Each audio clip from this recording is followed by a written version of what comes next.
Oke, selamat pagi teman-teman semuanya. Kesempatan kali ini saya akan mengupdate beberapa saham dan kondisi market ya teman-teman.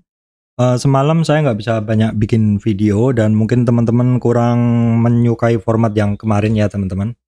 Karena memang pendek sekali.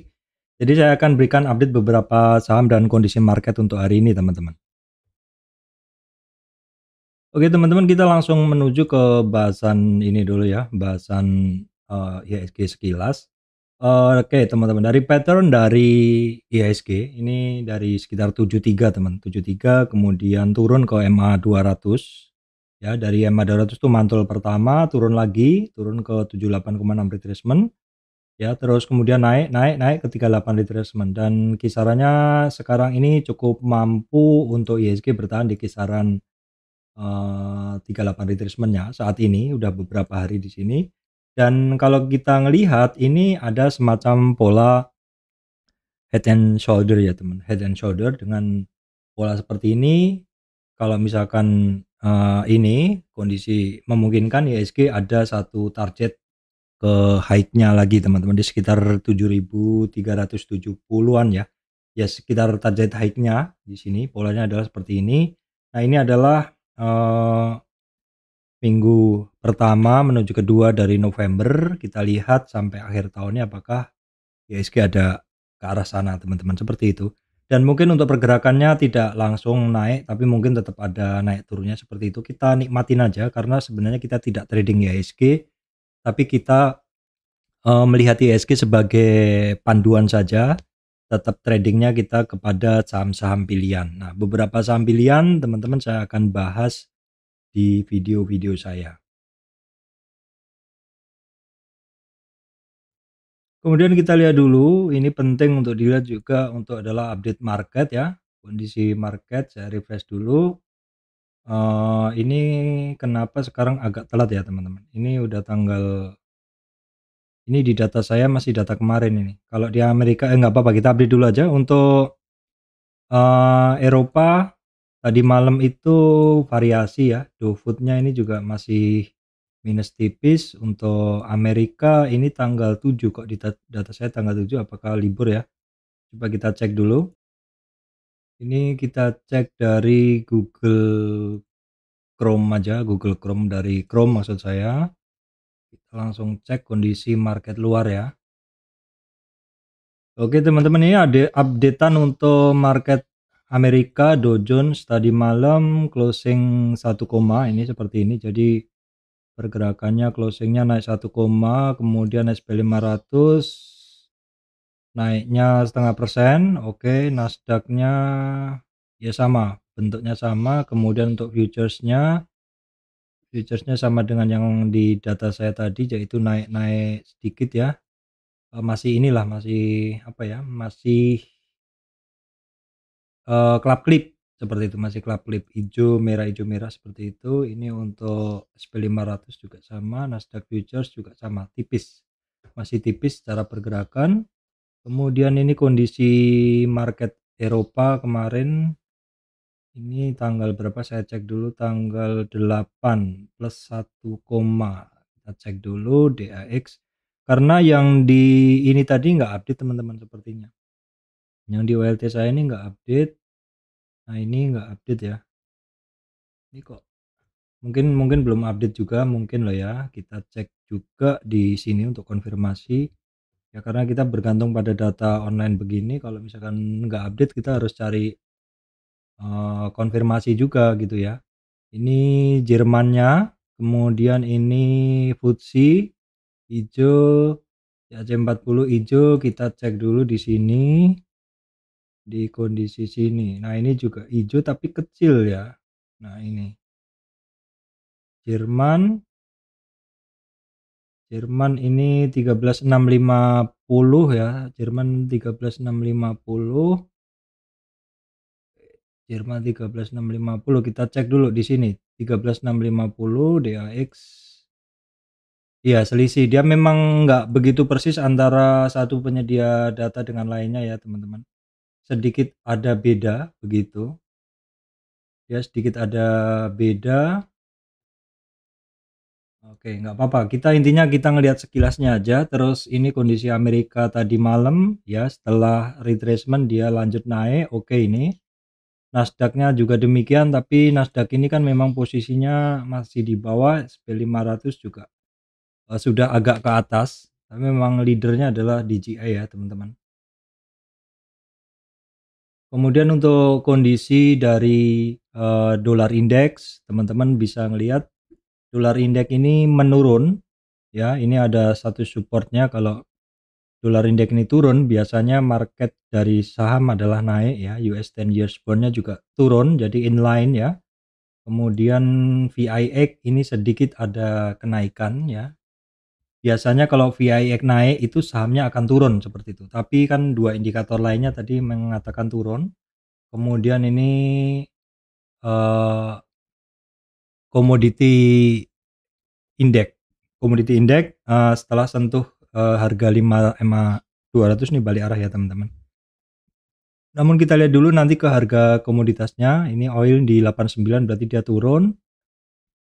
Kemudian coalnya 338. Jadi harga minyaknya turun, teman-teman. Minyaknya turun, kemudian batu baranya juga turun. Terus kemudian di bagian bawah itu ada nikelnya ini masih tetap ya. Nikel masih tetap. Tinsnya juga sepertinya masih tetap. Kemudian CPO ya. CPO masih tetap juga harganya ya. Nah, jadi ini minyaknya sedikit turun. Batu baranya masih turun. Yang kemarin saya lihat, saya sampaikan ke teman-teman ya, bahwa ada supportnya dari batu bara ini jebol, dia cenderung turun.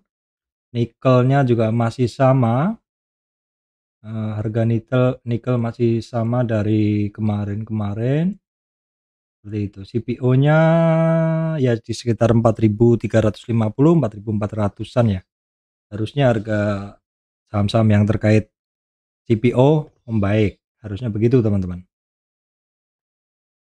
Oke teman-teman, kita akan bahas sekarang di sini di OLT saya di Mirai ya, untuk membahas beberapa saham. Oke, ini saya awali dari OBMD teman-teman ya. OBM Drill Champ ini sebenarnya saya pernah memantau ini ya. Ini kalau kita lihat nih dalam monthly udah cukup lama, berarti udah dari 2021 ya, Desember. Jadi ini kan pernah naik juga terus kemudian turun. Nah, kalau kita lihat dulu kondisi dari sini, harganya berapa? Harganya adalah 180, IPO-nya sekarang 270. Terus dia pernah di 180 ke ini ke 15 ya. Jadi harganya pernah naik berapa kali itu? 515 dibagi 180 pernah naik 2,8 kali. Jadi hampir 3 kali lipat sudah pernah naik. Nah, ini dia turun terus sudah mulai ada perlawanan naik. Udah dari tanggal 20 Oktober ya, 20 Oktober ada perlawanan naik, teman-teman. Nah, kita coba lihat dulu di sini OBMD. Sebentar saya, teman-teman. Saya sambil main rekaman nih. OBMD, kita lihat. Nah, ini market tab-nya kecil, jadi harus menjadi kewaspadaan spesial untuk teman-teman. Saya selalu melihatnya awalnya begini kalau saya melihat satu pergerakan saham-saham yang baru-baru hitungannya seperti itu ya. Yang baru-baru kita harus lebih cukup waspada seperti itu ya. Nah, nggak apa-apa. Ini dalam pergerakan dia itu naik 450 itu bukan di awal-awal ya. Bukan di awal-awal IPO. Jadi sebenarnya ini juga menandakan, atau bukan menandakan, ini juga bisa memberi informasi ke teman-teman bahwa ini kalau kita tarik saham-saham yang di awal IPO itu masih datar-datar aja. IPO-nya 180, jadi dia cukup lama ya. Cukup lama IPO. Sebentar, di sini IPO dia kan 180 harganya. Jadi kira-kira di sini ya. Jadi di garis ini kira-kira ini adalah harga IPO-nya turun lama dan dia kemudian sempat sentuh di sini. Ini adalah ya kisaran IPO-nya baru kemudian break. Nah, Saya sendiri memiliki satu ini ya, kebiasaan mengamati saham-saham IPO juga, yang mana saham IPO itu apabila cukup lama tidak ditarik, itu saya semacam ada apa ya? Bagi saya itu ada semacam pemikiran bahwa mungkin dia akan ditarik gitu. Mungkin dia akan ditarik. Kenapa ya? Karena harga IPO 180 kan sebisa mungkin istilahnya apa ya? Sebisa mungkin kalau memang mau jualan harganya harus di atas IPO. Masuk misalkan teman-teman mau beli harga di IPO kok maunya jual di bawah, kan begitu ya. Jadi seperti semacam ada hutang untuk naik, begitu kira-kira. Dan itu terjadi juga di beberapa saham yang di IPO-nya belum ditarik. Ya teman-teman, di IPO-nya belum ditarik. Maka biasanya saya akan mengamati saham tersebut ya. Ketika ada kenaikan, ada penurunan seperti ini, saya memantau terus. Terus kemudian ketika dia ya misalkan mulai ada tarikan seperti itu, saya akan ekstra waspada di sini. Ekstra waspada tuh kemungkinan saya akan masuk ya. Sebenarnya terjadi di beberapa saham juga. Saya cuman lupa record ya. Nah, di sini sebenarnya setelah dia mencoba di sini, ini mungkin saja ada yang keluar karena oh ini saya udah pegang IPO lama kok dia nggak naik begitu.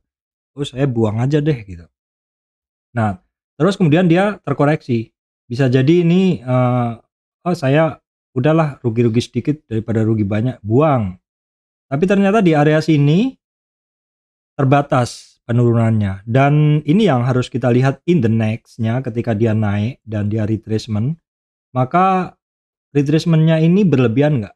Kalau nggak berlebihan, pantau terus. Ketika dia ada potensi naik, kita harus ngelihat, harus pakai volume ya teman-teman. Kita harus tambahin volume.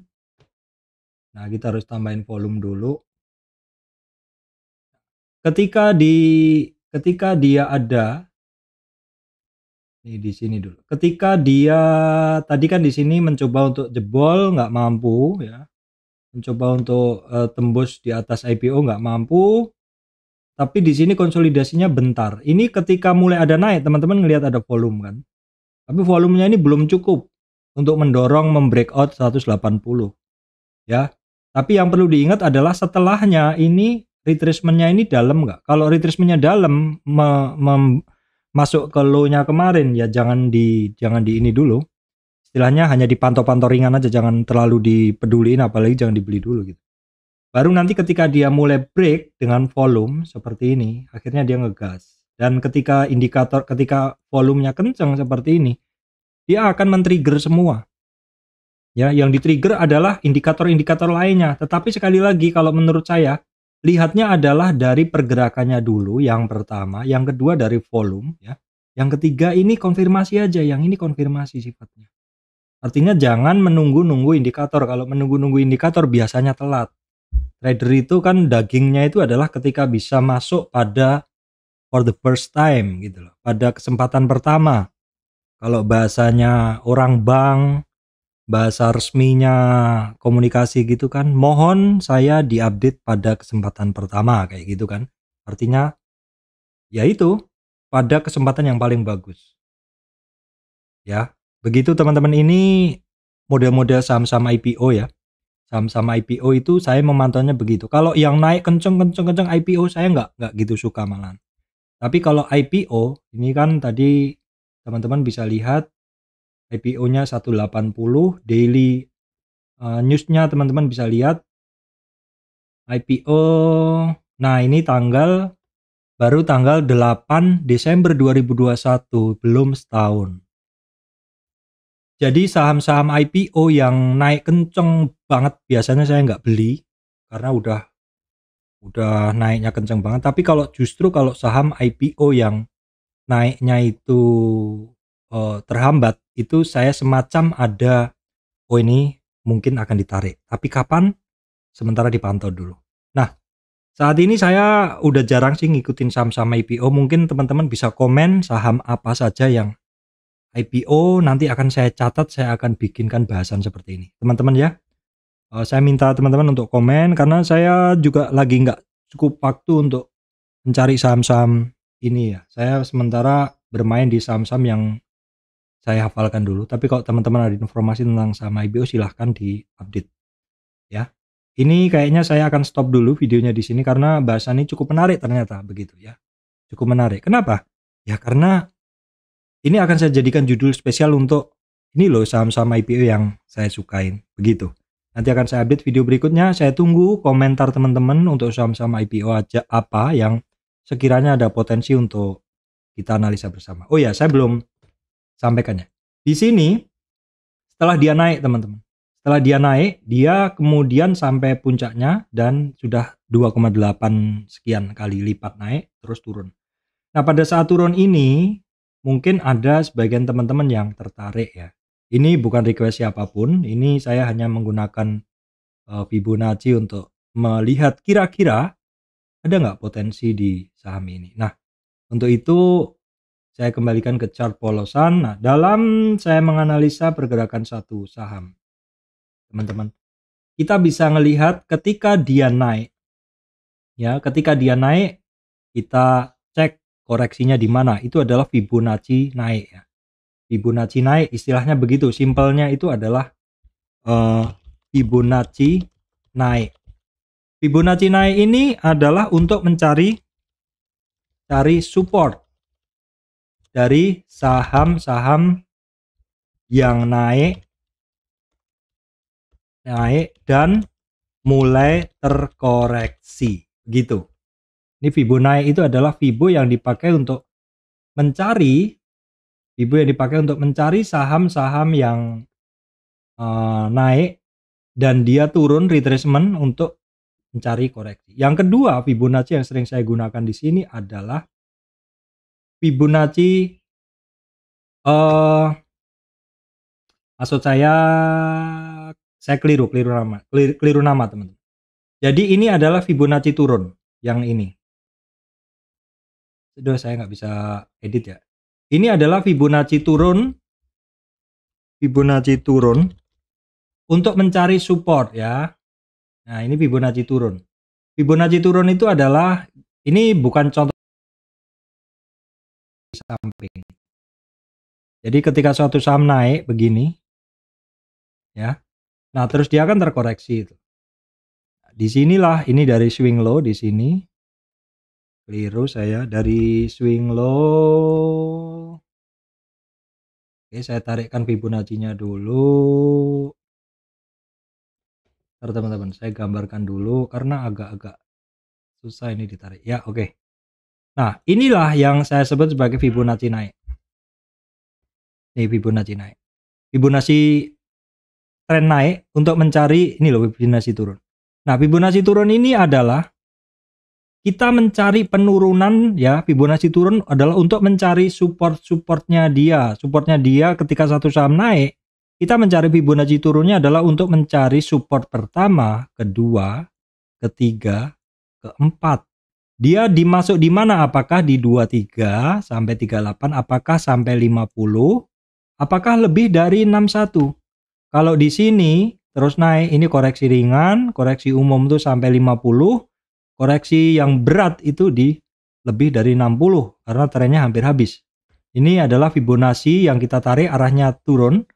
Jadi nolnya di atas untuk mencari support saham yang naik. Nah, kemudian yang kedua adalah Fibonacci yang arahnya naik. Ya, Fibonacci yang arahnya naik, yang kanan nih, teman-teman. Fibonacci yang arahnya naik, saya tuliskan di kanan ini. Fibonacci. Kalau simpelnya di kalangan teman-teman itu sering menyebut sebagai Fibonacci naik ya. Fibonacci saya geser dulu, Fibonacci naik. Oh, ini udah kelewat ya, jadi saya mesti geser dulu teman-teman. Saya mesti geser dulu posisinya. Saya hapus dulu aja, ini saya mesti geser posisinya. Saya gambar ulang aja. Di sini aja deh. Fibonacci naik. Fibonacci naik itu adalah untuk cari resistan saham-saham yang mulai naik dari dasar, kira-kira begitu. Jadi Fibonacci naik.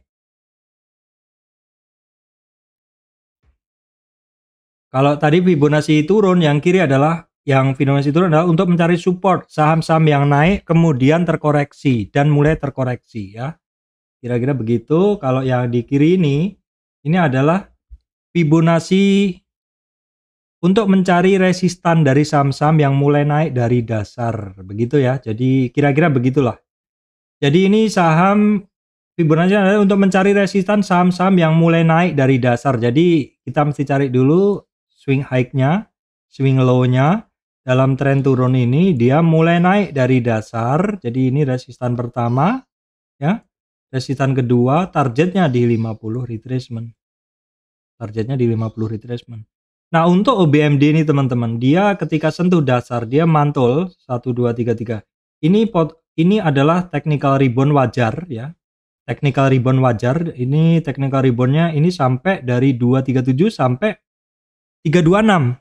Jadi kalau teman-teman yang trader yang udah lama itu biasanya juga akan ngelihat saham-saham yang turun seperti ini.